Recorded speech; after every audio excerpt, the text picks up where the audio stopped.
အာဖရိကမှာဘာမှမကြောက်တတ်တဲ့ပြဿနာအရှာဆုံးတရိษံ၃កောင်ရှိပါတယ်။အဆင့်၃နေရာကိုရထားတဲ့ဟစ်ပိုလေးမီက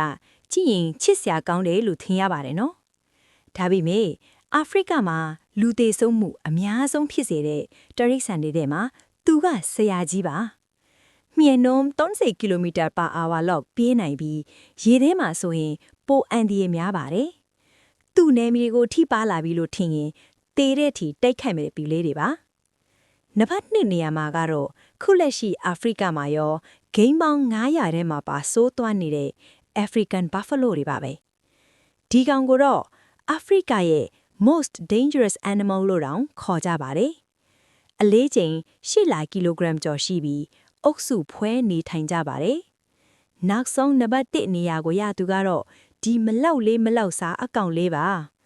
သူကို Honey Badger လို့ခေါ်ပါတယ်။ပြဿနာဆိုတာမဲလားလို့မေးပြီးရှာတက်လွန်းလို့အာဖရိကတတော်လုံးရဲ့ချင်ဖက်အထိထိုက်တန်ကိုအယူထားတာပါ။ယခုလိုစိတ်ဝင်စားဖွယ်ဗဟုသုတလေးတွေကိုသိရအောင် like နဲ့ follow လုပ်ဖို့မနှိနဲ့နော်